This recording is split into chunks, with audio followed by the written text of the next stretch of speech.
فأعوذ باللہ من الشیطان الرجیم بسم اللہ الرحمن الرحیم رب اشرح لی صدری ویسر لی امری واحلل عقدۃ من لسانی یفقہوا قولی۔ أعوذ بالله من الشيطان الرجيم. بسم الله الرحمن الرحيم. قل أعوذ برب الناس ملك الناس إله الناس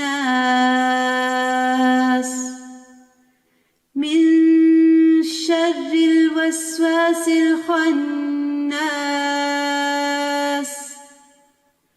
الذي يوسوس في صدور الناس من الجنة والناس. قل اعوذ برب الناس ملک الناس الہ الناس من شر الوسواس الخناس الذي يوسوس في صدور الناس من الجنة والناس۔ کہہ دیجئے میں پناہ پکڑتا ہوں لوگوں کے رب کی، لوگوں کے بادشاہ کی، لوگوں کے معبود کی، وسوسہ ڈالنے والے کے شر سے جو ہٹ ہٹ کر آنے والا ہے، جو لوگوں کے سینوں میں وسوسہ ڈالتا ہے جنوں اور انسانوں میں سے۔ شیطان انسان کا ازلی دشمن ہے۔ وہ مسلسل اس کوشش میں لگا رہتا ہے کہ انسان کو اللہ کے راستے سے ہٹا دے، اس کو بہکا دے۔ اس کا حل ہمارے دین میں یہ بتایا گیا ہے کہ انسان ایسے مواقع پر فوراً اللہ کی پناہ لے لے۔ اللہ کی مدد سے انسان مضبوط ہو جاتا ہے اور شیطان کی چال ناکام ہو جاتی ہے۔ انسان وسوسے کا اثر قبول نہیں کرتا، بلکہ تائید ربانی سے اسے ایمانی قوت نصیب ہوتی ہے، مزید نیکی کی توفیق مل جاتی ہے، اور یوں انسان اس دنیا کے دارالامتحان میں اپنے دشمن کے مقابلے میں کامیاب ہو جاتا ہے جو اس کو راہ حق سے ہٹانا چاہتا ہے۔ شیطانی وسوسوں سے بچنے کے لیے سورۃ الناس قرآن مجید کے اختتام پر ایک بہت ہی عمدہ رہنمائی فراہم کرتی ہے۔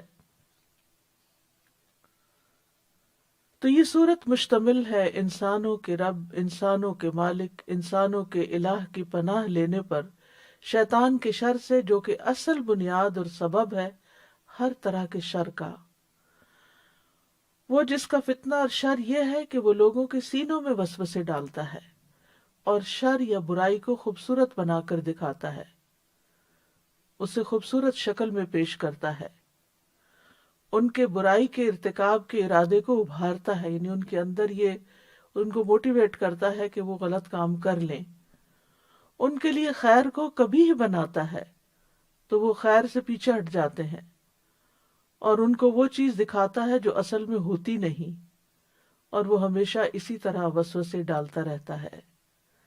اس لیے اللہ سبحانہ وتعالیٰ نے انسان کو یہ تلقین کی کہ وہ اس کے شر کے مقابلے میں اپنے آپ کو اللہ کی حفاظت میں دے دے، اور جو ایسا کرتا ہے اللہ تعالیٰ اس کو حفاظت فراہم فرماتا ہے اور شیطان اپنے مشن میں ناکام ہو جاتا ہے۔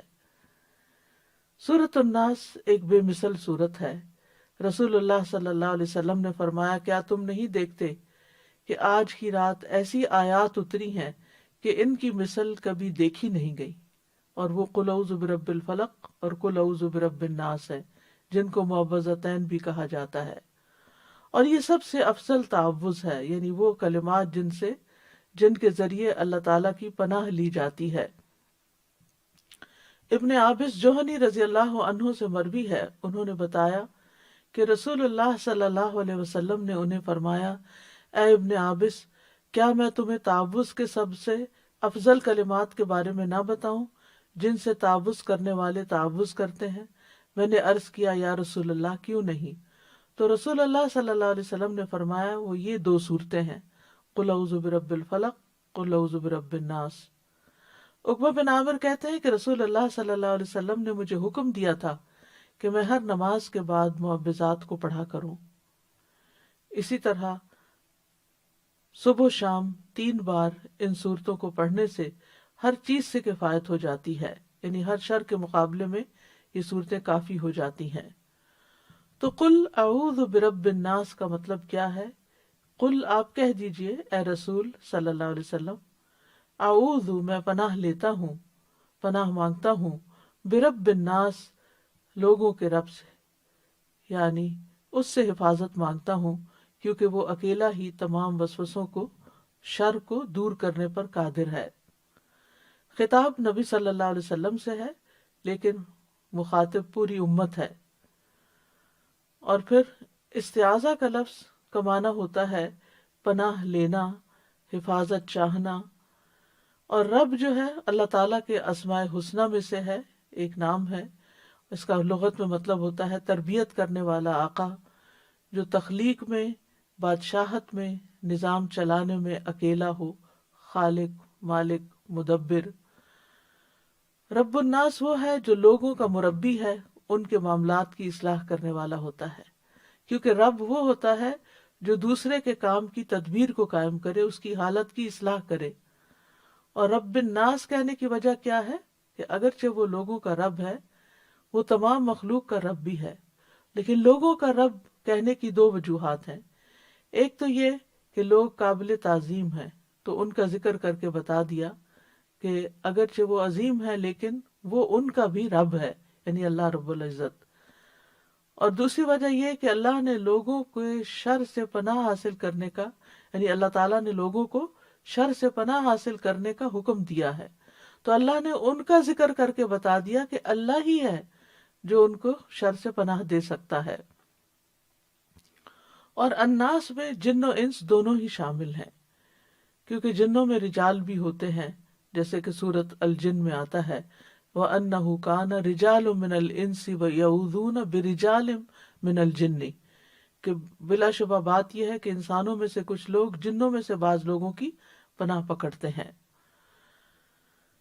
تو اللہ ہمارا رب ہے جس نے ہمیں پیدا کیا، وہی ہمارا مالک ہے، وہی ہمارے تمام امور کا مدبر ہے، وہ تمام جہانوں کا پالنے والا ہے۔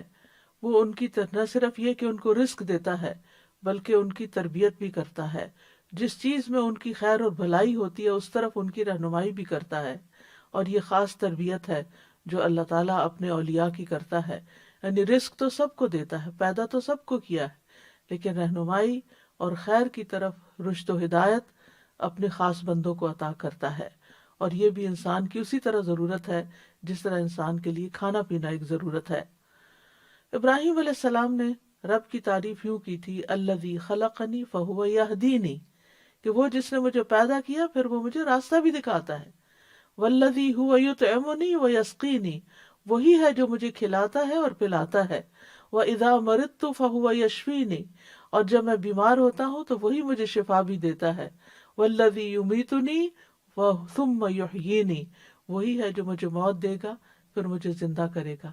تو پیدائش سے آغاز کیا، زندگی کی بنیادی ضروریات کا ذکر کیا، اور پھر مرنے کے ذکر کے بعد دوبارہ پیدائش کا ذکر کیا۔ حقیقت یہ ہے کہ اللہ ہی بندوں کی ساری ضروریات پوری کرتا ہے، اس لیے بندوں کو اسی کی طرف پناہ لینی چاہیے۔ ابو ذر غفاری کہتے ہیں نبی صلی اللہ علیہ وسلم اپنے رب تبارک و تعالیٰ سے روایت کرتے ہیں، نبی صلی اللہ علیہ وسلم اپنے رب تبارک و تعالیٰ سے روایت کرتے ہیں کہ بے شک اللہ تعالیٰ فرماتا ہے اے میرے بندو تم سب گمراہ ہو سوائے اس کے جسے میں ہدایت دوں، بس تم مجھ سے ہدایت مانگو میں تمہیں ہدایت دوں گا۔ اے میرے بندو تم سب بھوکے ہو سوائے اس کے جسے میں کھلاؤں، تم مجھ سے کھانا مانگو میں تمہیں کھانا کھلاؤں گا۔ اے میرے بندو تم سب برہنہ ہو سوائے اس کے جسے میں لباس پہناؤں، تو تم مجھ سے لباس مانگو میں تمہیں لباس پہناؤں گا۔ اے میرے بندو تم سب دن رات گناہ کرتے ہو اور میں سارے گناہوں کو بخشتا ہوں، تو تم مجھ سے بخشش مانگو میں تمہیں بخش دوں گا۔ پھر فرمایا ملک الناس، وہ رب جو لوگوں کا بادشاہ بھی ہے۔ رب کے بعد یہاں ملک یا مالک کا ذکر ہے۔ ملک کا لفظ جو ہے اس کے ساتھ ملتے جلتے لفظ ملک اور مالک اور ملیک بھی ہیں، یعنی مراد اس سے کیا ہے کہ ہر طرح کا قبضہ اور ملکیت کا مالک اللہ ہے. اللہ تعالیٰ کے پاس مکمل اختیارات ہیں، ہر چیز کی اہلیت بھی ہے اور قوت بھی ہے. پھر اسی طرح یہ ہے کہ دونوں میں فرق یہ ہے کہ مالک وہ ہے جس کو کسی چیز کی ملکیت حاصل ہو، اور یہ لازم نہیں کہ اس کے لیے بادشاہت بھی ہو. اور ملک وہ ہوتا ہے جس کو بیک وقت بادشاہت اور ملکیت دونوں حاصل ہوتے ہیں. تو اللہ ہی ہمارا حقیقی بادشاہ ہے، زمین و آسمان اور ساری مخلوقات کا بادشاہ ہے. اس کی بادشاہت میں کوئی شریک نہیں ہے. اللہ کے سوا کوئی بھی کسی چیز کا مالک نہیں ہے. اور یہ دنیا کے سب بادشاہ اللہ کے سامنے عاجز اور کمزور ہیں. زمین و آسمان اس کے قبضے میں ہے. وہ روزانہ رات کو اپنے بندوں کو پکار کے کہتا ہے انا الملک، میں ہوں بادشاہ، میں ہوں. کون ہے جو مجھ سے دعا کرے میں اسے قبول کر لوں؟ کون ہے جو مجھ سے سوال کرے تو میں اس کو عطا کر دوں؟ کون ہے جو مجھ سے بخشش طلب کرے تو میں اسے بخش دوں؟ یہ مسلسل طلوع فجر تک ہوتا رہتا ہے. اور آج کل رمضان کے دن ہے، صبح اٹھنا تو ہوتا ہی ہے، سحری پکاتے ہوئے، سحری کھاتے ہوئے دل میں زبان سے جس طرح بھی ممکن ہو انسان اپنے رب کی طرف رجوع کرے اور کچھ نہ کچھ اپنے لیے دعائیں مانگتا رہے. کیونکہ اللہ تعالیٰ فرماتے ہیں کون ہے جو مجھ سے بخشش طلب کرے تو میں اس کو بخش دوں، کون ہے جو دعا کرے تو میں دعا قبول کر لوں. یہ دعاؤں کی قبولیت کا ذکر ہے. پھر اس کے بعد الہ الناس کا ذکر کیا گیا کہ جو لوگوں کا الہ ہے، یعنی الہ کہتے ہیں معبود کو جس کی عبادت کی جائے. اللہ ہی صرف ایک الہ ہے، اس کے علاوہ کوئی الہ برحق نہیں، عبادت میں کوئی اس کا شریک نہیں. اور بندے کو صرف ایک ہی الہ کی ضرورت ہے. اور مخلوق کی تخلیق کا مقصد کیا ہے؟ کہ اس رب کی، اس الہ کی عبادت کی جائے. اسی مقصد کے لیے تمام انبیاء بھیجے گئے اور انہوں نے اپنی اپنی قوموں کو ایک اللہ کی عبادت کی طرف بلایا. اور پھر ہم سب اس کے بندے ہیں، سبھی اس کے بندے ہیں، چاہے اس کو مانتا ہے یا نہیں. لیکن اس کے خاص بندے وہ ہیں جو اس کی اطاعت کرتے ہیں، جو اس کی عبادت میں اخلاص اپناتے ہیں. اور پھر اللہ کے کچھ خاص الخاص بندے بھی ہیں جن میں انبیاء علیہم السلام ہیں، اور یہ رسولوں کے ساتھ خاص ہے. جیسے اللہ تعالیٰ فرماتے ہیں وَاذْكُرْ عِبَادَنَا کے بعد انبیاء کا ذکر. پھر نوح علیہ السلام کے بارے میں فرمایا اِنَّهُ كَانَ عَبْدًا شَكُورًا. پھر نبی صلی اللہ علیہ وسلم کے بارے میں فرمایا سبحان الذی اسریٰ بعبدہ لیلا من المسجد الحرام الی المسجد الاقصی.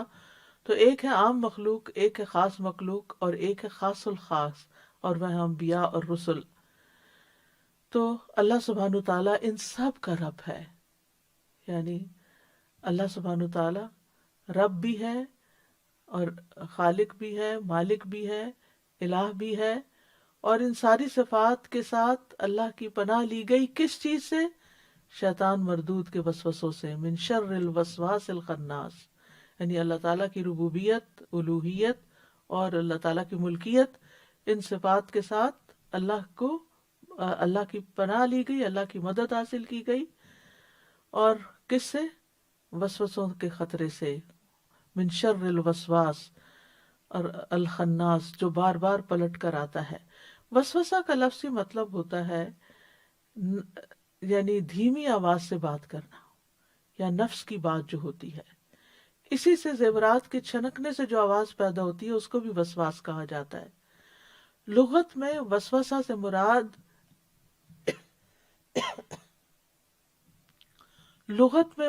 سے مراد ایسی پوشیدہ حرکت یا آواز ہے جسے محسوس نہ کیا جا سکے تاکہ بندہ اس سے بچ سکے. یعنی ایسی آواز جو محسوس نہ ہو، یعنی کہ وہ بات بھی ہو لیکن پتہ بھی نہ چلے. تو پوشیدہ چیز کو ڈالنے کا مطلب ہوتا ہے وسوسہ ڈالنا. یعنی شیطان جو ہے وہ انسان کے دل میں اتنے چپکے سے، اتنے خاموشی کے ساتھ خیال ڈال دیتا ہے کہ انسان کو یہ ریئلائز بھی نہیں ہوتا کہ یہ شیطان کی طرف سے. دن میں کتنی دفعہ ہمیں یہ سوچ آتی ہے کہ میرا یہ خیال، میرا یہ گمان، میرے یہ تھنکنگ جو ہے یہ شیطان کی طرف سے ہے، یا یہ وسوسہ ہے، یا میرے نفس کا شر ہے. کیونکہ آج کل رمضان میں شیطان تو بندے ہوتا کہ نفس برائی، اور ان آخری راتوں میں بھی اور اس آخری عشرے میں بھی اگر ہمارے دل کے اندر نیگیٹو تھنکنگ آ رہی ہے، منفی خیالات آ رہے ہیں لوگوں کے بارے میں، اپنے کام کے بارے میں، عبادت کے بارے میں، پتہ نہیں قبول ہوئی ہے کہ نہیں، پتہ نہیں کوئی فائدہ ہوا ہے روزے رکھنے کا کہ نہیں، پتہ نہیں جو کچھ میں کر رہی ہوں یہ اچھا ہے بھی کہ نہیں، یہ سب شیطانی وسوسے ہیں یا پھر آپ کے نفس کا شر ہے کہ نفس جو ہے وہ ان چیزوں پہ زیادہ راضی ہوتا ہے کہ جو عیش و عشرت والی ہوں، یا جو جن کی ظاہری چکا چوند بہت ہو، جس کو لوگ اپریشیٹ کریں، جس پہ واہ واہ ہو، جس پر ہمیں تعریف ملے، تو نفس عموماً ایسے کاموں پر خوش ہوتا ہے. لیکن خالص اللہ کے لیے، اللہ کی رضا کے لیے کام کرنے پر نفس بھی بڑی آسانی سے آمادہ نہیں ہوتا، اور اسی طرح یقین نہیں آنے دیتا کہ ہم جو کر رہے ہیں اللہ کی اطاعت اور عبادت کا کام یہی کرنا چاہیے اور اس کو چھوڑنا نہیں چاہیے. تو بہرحال شیطان کا وسوسہ ہو یا انسان کے دل میں پلٹ پلٹ پلٹ کے آنے والا خیال، اور پھر اس کے ساتھ چند باتیں اور بھی ملا کے ایک اچھی بھلی نیکی کے کام کو نیکی کے کام سے انسان رک جاتا ہے جب انسان ان خیالات سے مغلوب ہو جاتا ہے جو بار بار اس کے دل میں آ رہے ہوتے ہیں.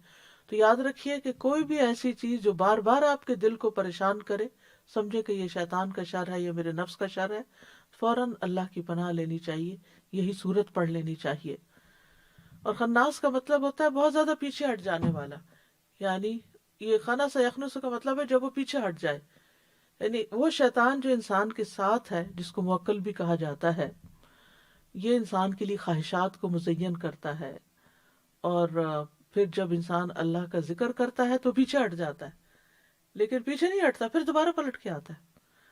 پھر جب انسان اللہ کا ذکر کرتا ہے پھر پیچھے ہٹ جاتا ہے، لیکن پھر اپنا کام نہیں چھوڑتا جب تک انسان دیکھ نہیں لیتا کہ اب یہ یا تو یہ باز آنے والا نہیں، یا یہ کہ اب یہ میرے ٹریپ میں آ گیا، پکڑ لیا میں نے شکار.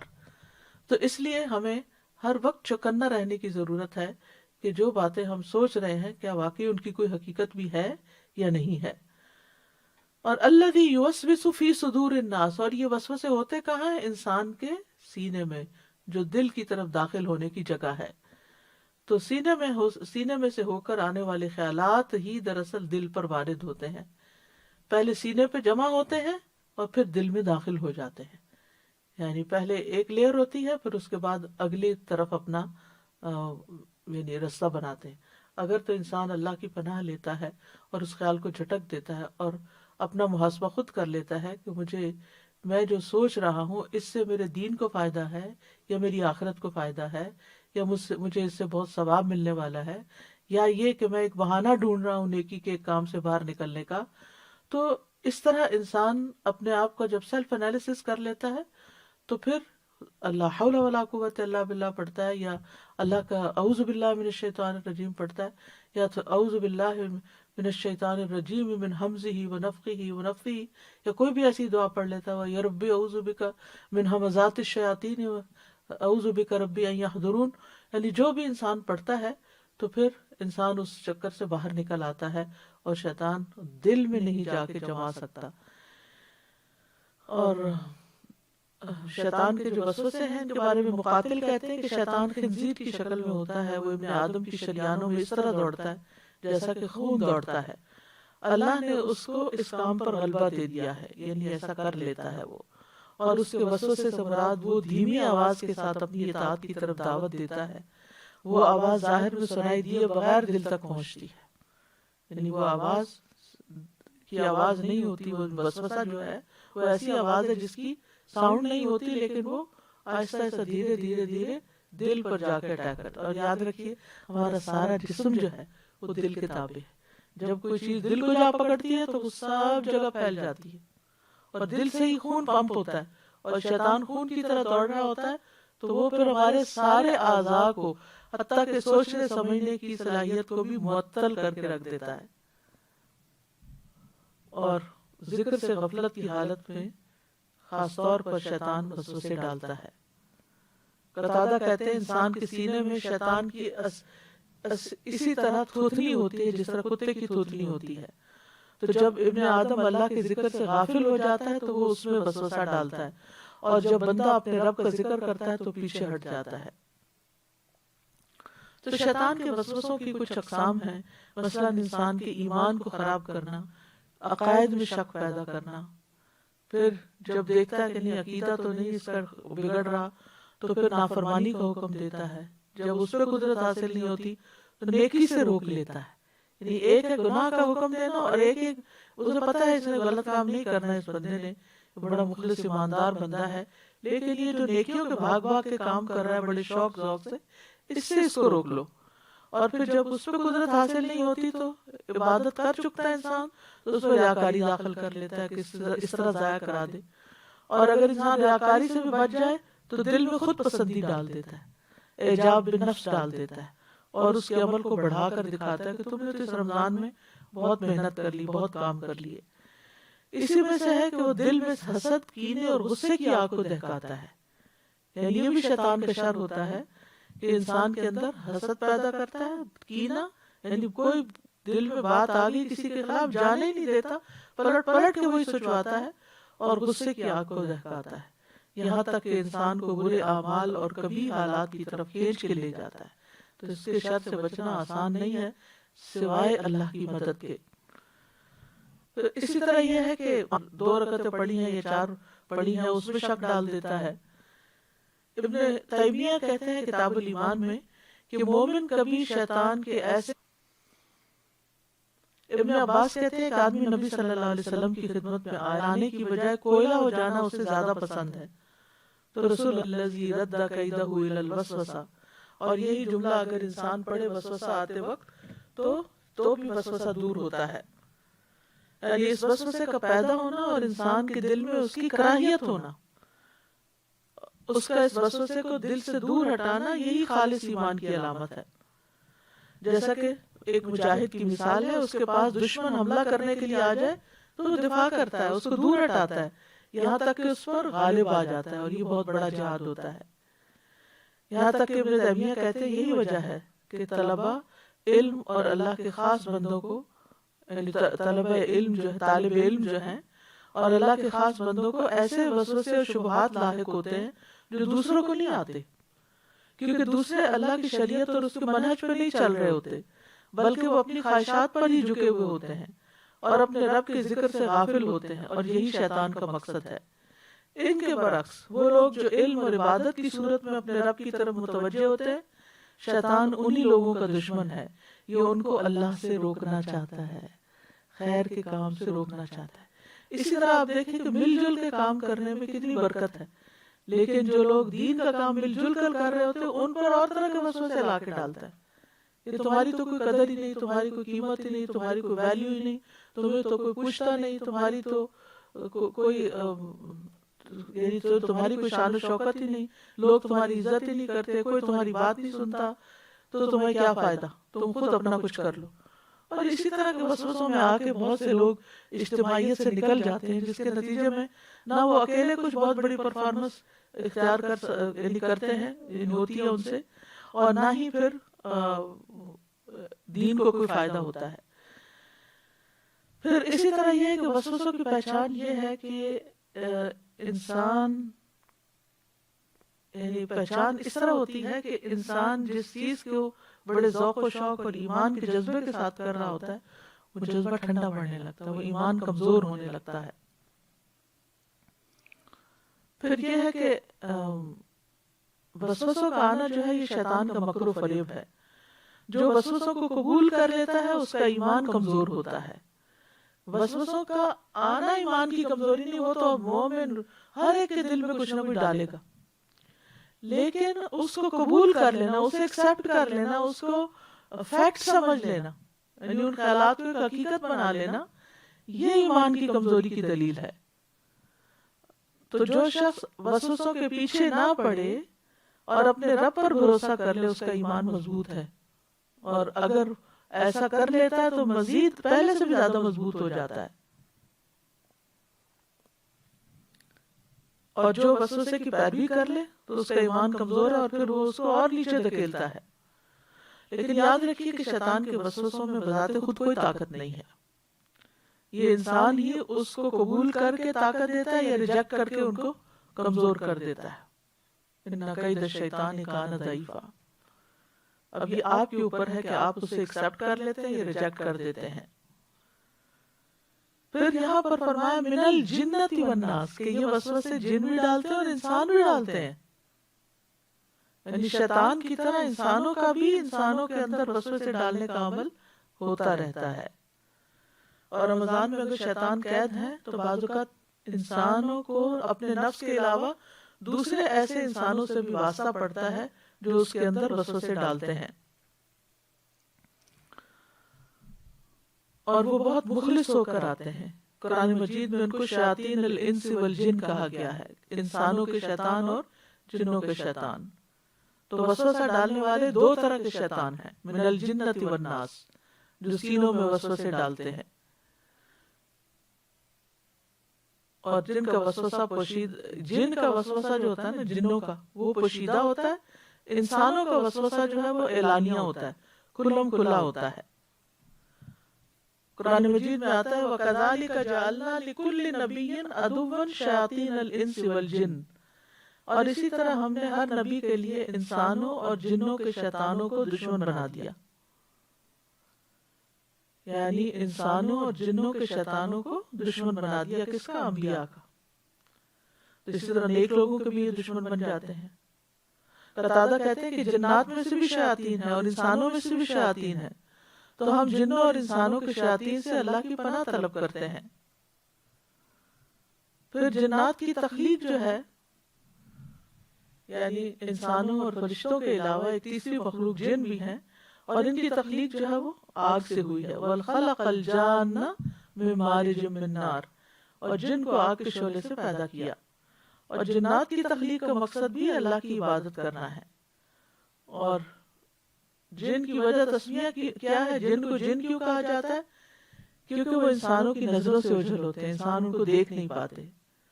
جیسے باغ کو جنت کہا گیا کیونکہ اس کے درختوں کی ٹہنیاں ایک دوسرے کے اندر لپٹی بھی ہوتی ہیں، اور ماں کے پیٹ میں جو بچہ ہوتا ہے اس کو جنین کہا جاتا ہے کیونکہ وہ بھی نظر نہیں آتا۔ ڈھال کو مجنہ کہا جاتا ہے کیونکہ جنگجو کو اس کو اپنے سامنے کر کے اس کے پیچھے چھپ جاتا ہے۔ اسی طرح جنوں کی جہاں تک ساخت اور تخلیق کا تعلق ہے تو قرآن و سنت سے پتہ چلتا ہے کہ ان کے بھی دل، آنکھ اور کان ہیں، اور دیگر چیزیں بھی ہیں، ان کی اولاد بھی ہوتی ہے۔ لیکن جنات کی کچھ اقسام بتائی جاتی ہیں۔ ایک قسم وہ ہے جن کے پر ہیں اور ان کے ساتھ ہوا میں اڑتے ہیں، دوسری قسم سانپ اور کتے کی طرح کے ہیں، اور ایک وہ قسم ہے جو پڑاؤ کر لیتے ہیں اور کچھ کوچ کرتے ہیں۔ پھر اسی طرح یہ ہے کہ کالی چیزیں جو ہیں یہ شیطانی قوتوں کو دوسرے رنگوں کی نسبت زیادہ تقویت بخشتی ہیں۔ اندھیرے میں شیاطین پھیلتے ہیں، کالی چیزیں انہیں پسند ہوتی ہیں۔ پھر اسی طرح یہ ہے کہ بہت تیز رفتار ہوتے ہیں، جلدی سے ایک جگہ سے دوسری جگہ پہنچ جاتے ہیں، آسمان کی طرف تیزی سے چڑھ جاتے ہیں۔ ان کو کئی فنون بھی آتے ہیں، جیسے سلیمان علیہ السلام نے ان سے تعمیرات کا اور آلات بنانے کا کام لیا تھا۔ پھر انہیں مختلف شکلیں اختیار کرنے پر بھی قدرت حاصل ہوتی ہے، جیسے شیطان انسان کی شکل بھی اختیار کر لیتے ہیں بعض اوقات، اور جانوروں کی صورت بھی۔ انسان کے جسم میں شیطان خون کی طرح جاری ہوتا ہے، یعنی ساتھ ساتھ اس میں دوڑ رہا ہوتا ہے۔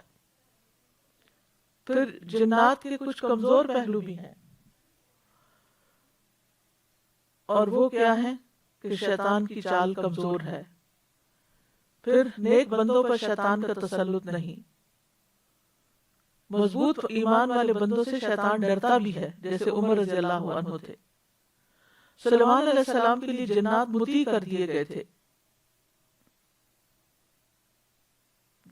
جنات معجزات نہیں لا سکتے، یعنی پیغمبروں کے معجزات نہیں دہرا سکتے، خواب میں نبی صلی اللہ علیہ وسلم کی صورت اختیار نہیں کر سکتے، آسمان و زمین کی ایک حد تک پہنچ کر رک جاتے ہیں، بند دروازے نہیں کھول سکتے۔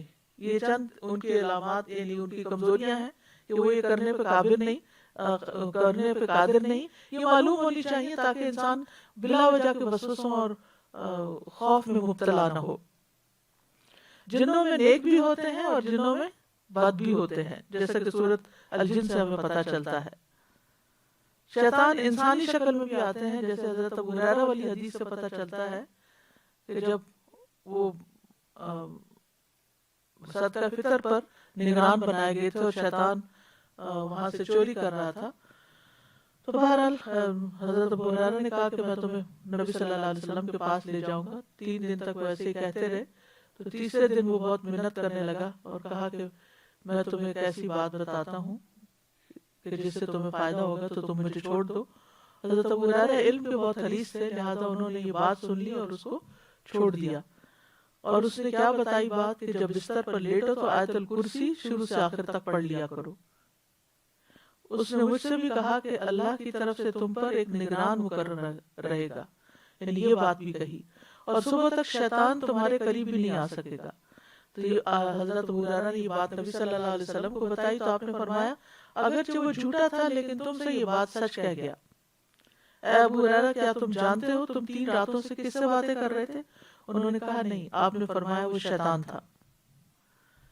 پھر اسی طرح یہ ہے کہ ان کے رہائش گاہیں جو ہیں وہ ناپاک جگہ بھی ہوتی ہیں اور گھروں میں بھی اپنا ٹھکانہ بنا لیتے ہیں.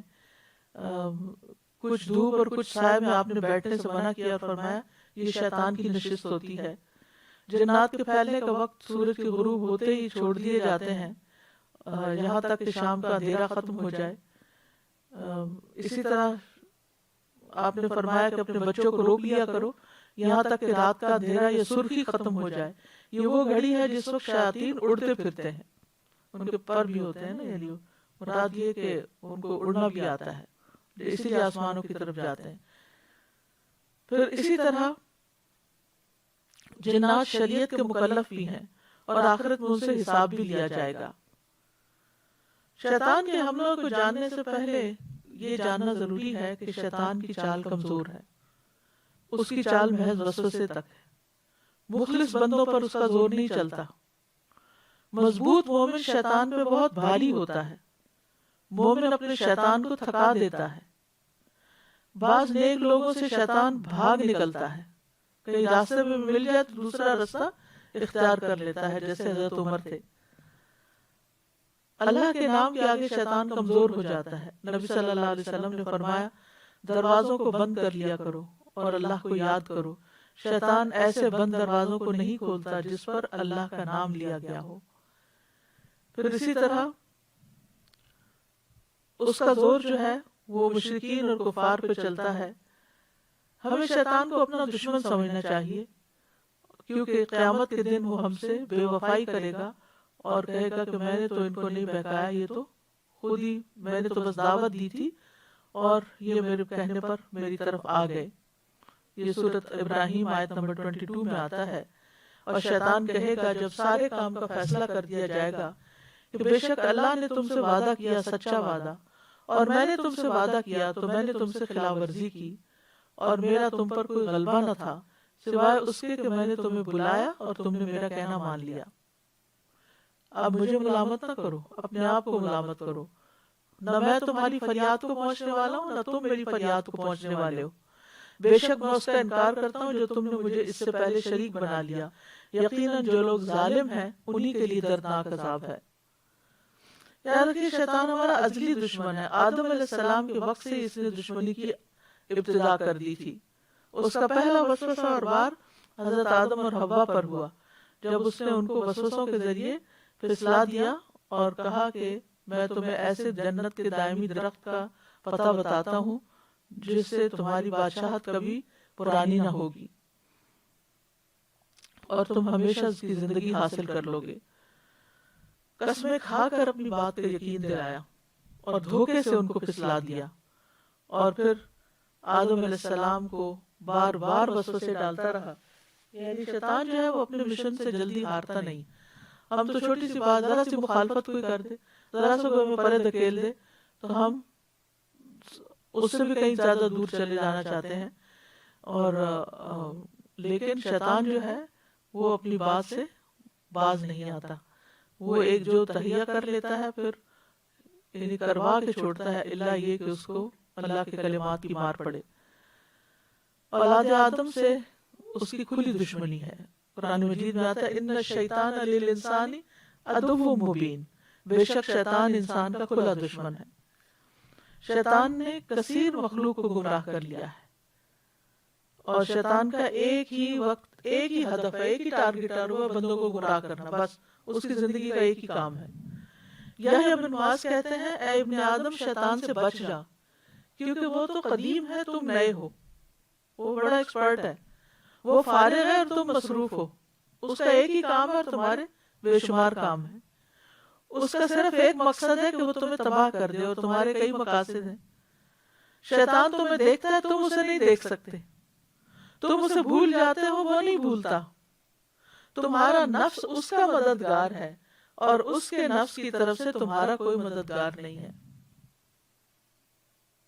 تو یاد رکھیے ہر انسان کے ساتھ ایک جن شیطان ہوتا ہے، اور پھر وہ انسان کو بہکاتا رہتا ہے، اور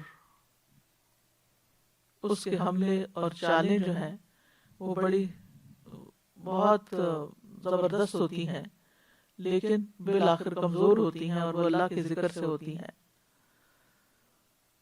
اور پھر یہ کہ یہ مرتے دم تک اپنے مشن سے باز نہیں آتا، اللہ کی ذات کے بارے میں حملے کرتا ہے ہم پر، اللہ کے بارے میں شک ڈالتا ہے دل میں، بری بری باتیں بعض اوقات ڈالتا ہے، کفر اور شرک کا ارتکاب کرواتا ہے، صراط مستقیم سے روکتا ہے، اطاعت سے نکلوا دیتا ہے، اللہ کی نافرمانی کے کام کرتا ہے، دین میں طرح طرح کے فتنے پیدا کرتا ہے، عبادت میں خلل پیدا کرتا ہے، نماز پڑھنے والے کو وسوسے ڈالتا ہے، نماز میں پلٹ پلٹ کر وسوسے ڈالتا ہے۔ وضو کا جو شیطان ہے اس کو خنزب کہا جاتا ہے، اور جو نماز میں شیطان آتا ہے اس کو بلحان کہا جاتا ہے۔ پھر قرات میں وسوسے ڈالتا ہے، خلل ڈالتا ہے، رکعات میں شک ڈلواتا ہے۔ عثمان بن عفان سے مروی ہے، کہتے ہیں ایک شخص نبی صلی اللہ علیہ وسلم کی خدمت میں حاضر ہوا اور کہنے لگا یا رسول اللہ، بے شک میں نماز پڑھ رہا تھا، مجھے نہیں پتا چل سکا کہ میں نے ایون نمبر میں رکعتیں پڑھی یا آڈ نمبر میں پڑھی۔ تو رسول اللہ صلی اللہ علیہ وسلم نے فرمایا اپنے آپ کو اس بات سے بچاؤ کہ تمہاری نماز میں شیطان تم سے کھیلنے لگے، یعنی اپنے آپ کو اس سے بچاؤ کہ شیطان تمہارے ساتھ کھیلے۔ تم میں سے کوئی شخص نماز پڑھ رہا ہو اور اسے یہ پتہ نہ چل سکے تو اسے 2 سجدے صاحب کے کر لینے چاہیے، ان دونوں سے اس کی نماز مکمل ہو جاتی ہے۔ پھر اپنا دھیان ادھر ادھر لگانا نماز کے اندر، آپ نے فرمایا یہ جو شیطان بندے کی نماز میں سے اچک لیتا ہے۔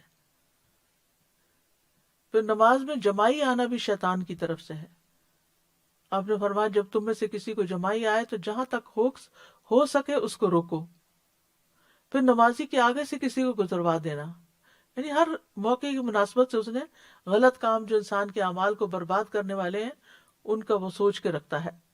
اللہ کا ذکر بلوا دینا، پوری پوری نماز پڑھ جاتے ہیں اور اللہ کو یاد نہیں کرتے، چھینک کے بعد الحمدللہ کہنے سے روکتا ہے۔ مجاہد بیان کرتے ہیں کہ عبداللہ بن عمر رضی اللہ عنہ کے ایک لڑکے کو چھینک آئی، یا تو وہ ابو بکر تھا یا ابو عمر، اس نے کہا آب، اس پر ابن عمر نے کہا آب کیا ہے؟ آب تو شیطانوں میں سے ایک شیطان کا نام ہے۔ اس نے چھینک اور الحمدللہ کے درمیان اس نام کو داخل کر دیا تاکہ انسان اللہ کا نام نہ لے اور لفظ بولتا رہے۔ پھر ذکر سے غافل کرتا ہے، جب انسان ذکر کر رہا ہوتا ہے تو وہ کہتا ہے فلاں چیز یاد کرو، فلاں چیز یاد کرو، یہاں تک کہ انسان نماز سے بھی فارغ ہو جاتا ہے اور اس کو یاد بھی نہیں ہوتا کہ اس نے کتنی رکعتیں پڑھی، یا ذکر کے وقت سلا دیتا ہے۔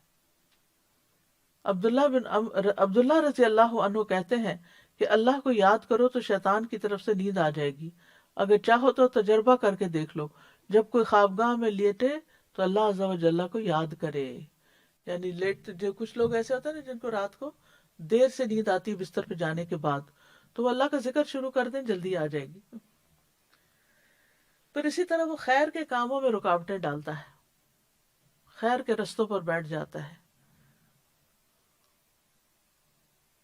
پھر نیکی کے کاموں میں حائل ہوتا ہے۔ مثلا اگر انسان کسی صدقے کا ارادہ کرتا ہے یا نیکی کا یا نیک عمل کا، تو وہ کہتا ہے اچھا ذرا ٹھہر جاؤ، تھوڑا ٹھہر کے سوچ سمجھ کے، اتنی جلد بازی نہیں، جلد بازی اللہ کو نہیں پسند۔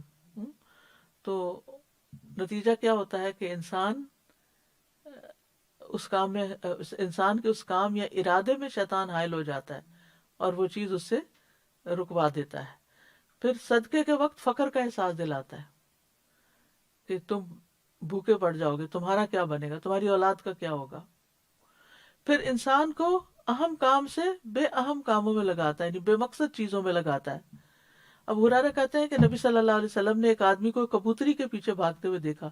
آپ نے فرمایا ایک شیطان دوسری شیطانہ کا پیچھا کر رہا ہے، پیچھا کر رہے ہیں. شیطان شیطان کے پیچھے بھاگ رہا ہے، یعنی یہ کوئی کام ہے کرنے کا کہ تم اس کے پیچھے بھاگ رہے ہو، کبوتروں سے کھیل رہے ہو.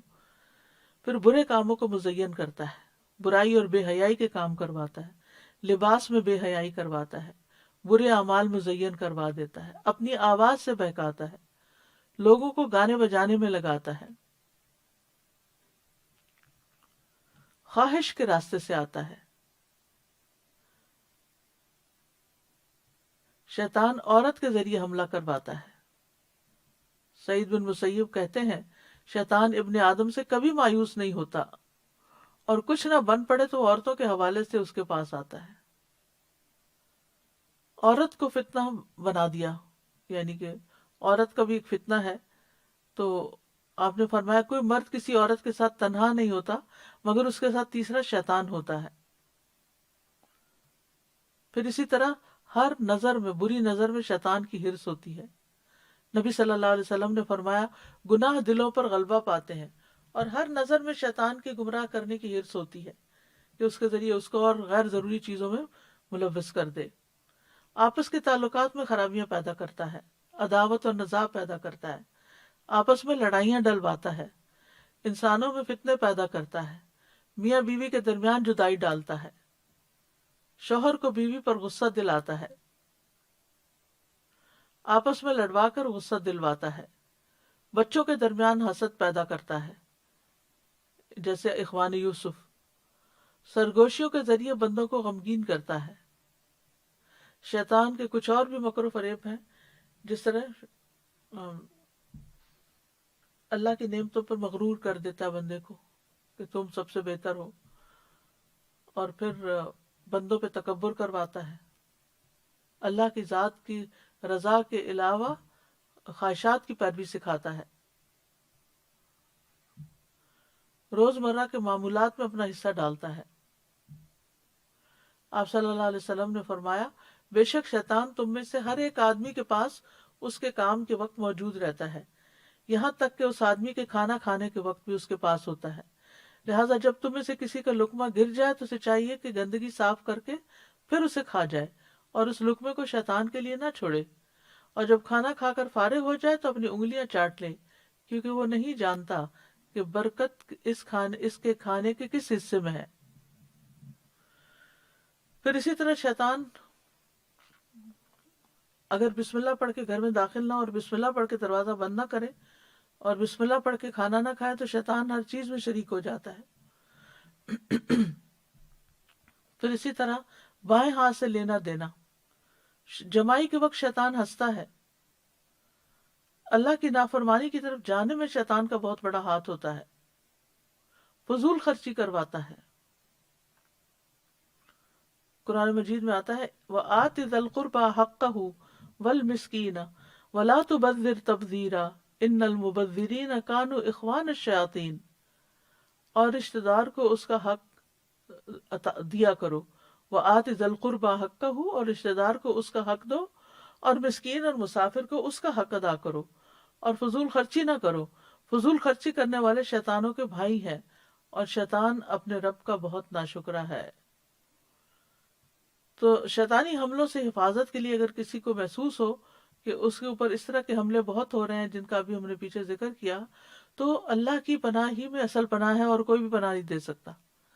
لہٰذا سب سے پہلے انسان اپنی توحید کو خالص کرے، یعنی اپنے رب کے ساتھ اپنے معاملے کو صاف کرے، پھر اللہ پر توکل کرے، تقوی کے نور سے وسوسوں کو ہٹائے، نیک اعمال اور عبادات کو لازم کر لے اور برائیوں سے بچے، کثرت سے اذکار کرے، ہر موقع کے اذکار کرے، صبح و شام کے، نمازوں کے بعد کے، میت کی بخشش کے، پھر سواری پہ بیٹھ کر بھی اللہ کا ذکر کرے۔ اللہ کے ذکر کا فائدہ یہ ہوتا ہے کہ شیطان حقیر ہو جاتا ہے، تھک جاتا ہے۔ جیسے ابھی آپ کو بتایا الوسواس الخناس پڑھ کر انسان 11 دفعہ یعنی اپنے اوپر، یعنی الوسواس الخناس پوری صورت پڑھ کے یعنی وسواس سے پناہ لے، اور اس طرح پھر یہ کہ وہ تھک جاتا ہے اور حقیر ہو جاتا ہے۔ ابن عباس کہتے ہیں کہ جب انسان بھول میں پڑ جاتا ہے یا غفلت کی حالت میں ہوتا ہے تو شیطان ابن آدم کے دل پہ بیٹھ جاتا ہے، اسے وسوسہ ڈالتا ہے، پھر جب انسان اللہ کا ذکر کرتا ہے تو وہ رک جاتا ہے۔ 3 دفعہ ویسے تو پڑھنا چاہیے صبح شام اور نمازوں کے بعد ایک دفعہ، لیکن یہ ہے کہ اگر کسی کو دم کرنا ہو، کسی کے اوپر جنات کا اثر ہو یا پوزیس ہو تو اس صورت میں 11 دفعہ پڑھ سکتے ہیں۔ اذکار جو ہوتے ہیں وہ ایک زرہ کی طرح ہوتے ہیں اور شیطان کو آنے نہیں دیتے۔ اسی طرح صفائی ستھرائی کا اہتمام کرنا چاہیے، جسمانی صفائی کا، یعنی دن کی ابتدا 3 کاموں سے۔ آپ نے فرمایا شیطان تم میں سے ہر ایک آدمی کی گردن پہ جب وہ سو جاتا ہے 3 گریں لگاتا ہے، روز 3 گریں لگتی ہیں، ہر ایک گرہ پر پھونک مارتا ہے، ابھی رات بڑی لمبی ہے۔ جب کوئی بیدار ہوتا ہے اور اللہ کا ذکر کرتا ہے، دعا پڑھتا ہے تو ایک گرہ کھل جاتی، وضو سے دوسری اور نماز سے تیسری، اور انسان حشاش بشاش خوش مزاج اٹھتا ہے۔ اسی طرح اٹھ کر ناک جھاڑنی چاہیے۔ نبی صلی اللہ علیہ وسلم نے فرمایا جب تم میں سے کوئی نیند سے بیدار ہو اور وضو کرے تو 3 مرتبہ ناک میں پانی ڈال کر جھاڑے، کیونکہ شیطان اس کی ناک کے بانسے میں رات گزارتا ہے۔ پھر گھر کو شیطانی چیزوں سے پاک کرنا چاہیے۔ آپ نے فرمایا گھنٹی شیطان کا باجا ہے۔ رات ہوتے ہی شیطان سے حفاظتی اقدامات کرنے چاہیے، بچوں کو روک لینا چاہیے، دروازے بند کر لینے چاہیے اور اللہ کا نام لینا چاہیے۔ مشکیزوں کو بھی بند کر لیں، برتنوں کو ڈھانک دیں۔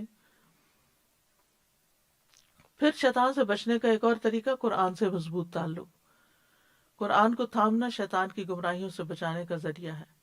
پھر استعاذہ یعنی تعوذ والی دعائیں جو ہیں، اعوذ باللہ من الشیطان الرجیم، اور اسی طرح جو دیگر دعائیں ہیں جن میں شیطان کے وسوسے، اس کی پھونک اور تھوک سے پناہ مانگی گئی، من ہمزہ ونفخہ ونفثہ۔ اور پھر شیطان کو برا بھلا کہنے کی بجائے اللہ کی پناہ لینی چاہیے، کیونکہ شیطان بہت خوش ہوتا ہے جب ہم اس کو برا بھلا کہتے ہیں، کیونکہ وہ سمجھتا ہے میں کامیاب ہو گیا ہوں، جو میرا مشن تھا وہ پورا ہو گیا۔ پھر یہ ہے کہ بیت الخلاء میں جاتے ہوئے تعوذ پڑھنا چاہیے، اللہم انی اعوذ بک من الخبث والخبائث۔ پھر کتے کے بھونکنے اور گدھے کی آواز سن کر، پھر گھبراہٹ کے وقت اعوذ بکلمات اللہ التامۃ من غضبہ وشر عبادہ ومن ہمزات الشیاطین وان یحضرون۔ پھر رقیہ کرتے وقت،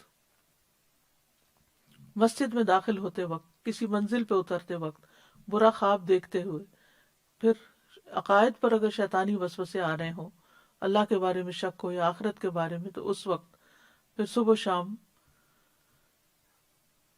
پھر اسی طرح یہ ہے کہ کرنے کے کاموں میں یہ ہے کہ وسوسوں سے اعراض برتیں، دل کو اتنا چمکا کے رکھیں کہ ذرا سا بھی وسوسہ آئے تو فوراً آپ الرٹ ہو جائیں، اور یہ تقوی والوں کے لیے ہوتا ہے۔ اذا مسہم طائف من الشیطان تذکروا فاذا هم مبصرون، کہ وہ ایک دم الرٹ ہو جاتے ہیں کہ نہیں نہیں نہیں، یہ تو بالکل بہت منفی بات ہے، نیگیٹو تھنکنگ ہے، شیطان کا وسوسہ ہے، مجھے اس کو چھوڑ دینا ہے۔ اور پھر اعراض برتنا ہے وسوسوں سے، کیونکہ شیطان تو چاہتا ہے کہ انسان کو آکیوپائیڈ رکھے۔ پھر اسی طرح یہ ہے کہ وسوسوں سے جان چھڑانے کے کئی ایک راستے ہیں۔ مثلاً جتنے بھی ہمارے کام ہیں نا، ان کے شروع میں بسم اللہ پڑھی جائے، کھانا پینا، لباس پہننا، اسی طرح پھر یہ چیز شیطان کے وسوسوں سے حفاظت کا ذریعہ بن جاتی ہے۔ پھر اللہ کے کتاب کے ایک مقرر حصے کی تلاوت لازمی کرنی چاہیے، روزانہ رب پڑھیں۔ رمضان میں تو لوگ 1 سپارہ روزانہ کا پڑھ ہی لیتے ہیں، لیکن بعد میں پھر بھول جاتے ہیں، تو اپنی ہیبٹ بنائیں کہ نو میٹر واٹ، تنگی ہو خوشحالی ہو، ہر روز چاہے سپارہ پڑھیں یا آدھا پڑھیں یا رب پڑھیں، لیکن کچھ نہ کچھ مقرر کر کے ضرور پڑھیں۔ پھر مسجد میں نماز باجماعت، یہ مردوں کے لیے ہے۔ سنت مؤکدہ اور قیام اللیل پر دوام، جب وضو ٹوٹے دوبارہ وضو کر لیا جائے، اور اللہ کی تخلیق میں غور و فکر کرنا۔ باہر نکل جانا، واک پہ درختوں کو دیکھنا، قدرت کے نظارے دیکھنا، اس سے انسان کا دھیان بڑھ جاتا ہے۔ شیطان کا خیال اور دل میں آنے والی بات، مثلاً کسی نے آپ کو ہرٹ کر دیا، اب شیطان کو موقع مل جاتا ہے کہ اس شخص سے آپ کو اور بدگمان کرے۔ نتیجہ کیا ہے کہ وہ بار بار وہی خیال ڈالتا ہے، یہ اس نے تمہیں کہا، یہ کہا، یہ کہا، یہ کہا۔ انسان بھولتا ہی نہیں، بہتر ہے نکل جائے کہیں اور اللہ کی تخلیق پر غور و فکر کرے، کیونکہ یہ جو تکلیف ہے نا شیطانی، یہ تو پیغمبروں کو بھی اس نے دی تھی۔ ایوب علیہ السلام نے کہا تھا کہ شیطان نے مجھے سخت تکلیف اور عذاب میں ڈال دیا ہے۔ تو شیطان کے اکساہٹوں اور وسوسوں سے پناہ لینی چاہیے، بستر پہ جاتے ہوئے، بستر سے صبح و شام، پھر سواری پر آیت الکرسی وغیرہ پڑھنا۔ شیطان کے مقابلے میں اسلحہ بردار فرشتوں کا حصول، جو شخص لا الہ الا اللہ وحدہ لا شریک لہ لہ الملک و لہ الحمد یحیی و یمیت وہو علی کل شیء قدیر، مغرب کے بعد 10 بار پڑھے، اللہ تعالیٰ اس کی حفاظت کے لیے اسلحہ بردار فرشتے مقرر کر دیتے ہیں جو اس کی صبح تک شیطان سے حفاظت کرتے ہیں۔ تو یہاں پر الحمدللہ ہمارا قرآن کے موتی پروگرام کا اختتام ہوتا ہے۔ اللہ سبحانہ وتعالیٰ سے دعا ہے کہ وہ ہم سب سے قبول کرے اس کام میں، جس جس کا حصہ ہے اور جس جس نے اس کو سنا ہے، آگے لوگوں تک پہنچایا ہے، اور تحریری شکل میں اور جس بھی شکل میں جس نے جو بھی اس کام میں اپنا حصہ ڈالا ہے۔ میں خاص طور پر شکریہ ادا کروں گی اپنی آڈیو ٹیم کا، جنہوں نے بہت محنت کے ساتھ، جاں فشانی کے ساتھ راتوں کو جاگ کر اس کو ایڈٹ کر کے لوگوں کے لیے آگے شیئر کرنے کے لیے اس کو اویلیبل کیا ہے۔ اللہ سبحانہ تعالیٰ سب کا، جن یعنی کہ ہم نہیں جانتے کہ کس کس کا کس طرح کتنا حصہ ہے، اللہ سبحانہ تعالیٰ سب کا قبول کرے، جنہوں نے محنت کی، ریسرچ کی اور ساری چیزوں کو تیار کیا۔ اللہ سبحانہ تعالیٰ سب سے قبول فرمائے۔ اور انشاءاللہ اس کے بعد اب کل سے ہم فقہ القلوب اسی ٹائم پر پڑھیں گے تاکہ کوئی گیپ نہ آئے۔ اللہ کے ذکر اور اللہ کے دین کا علم ہم سیکھتے رہیں، کیونکہ دین کا علم سیکھنا جو ہے وہ جنت کا راستہ ہے۔ تو وہ انسان کی زندگی کا کوئی دن ایسا نہ جائے کہ جس میں اس دن اس نے کچھ علم حاصل نہ کیا ہو۔ اور اپنے خاص سجدوں کی دعاؤں میں ربی زدنی علما پڑھا کریں، مختصر سی دعا ہے، لیکن جب آپ تراویح وغیرہ پڑھ رہے ہوتے ہیں تو اس وقت بھی۔ اور اس کے علاوہ یہ ہے کہ ہم سب، اور انشاءاللہ ویکنڈ پہ اب تدبر قرآن سورۃ الکہف دوبارہ ریزیوم ہو جائے گی۔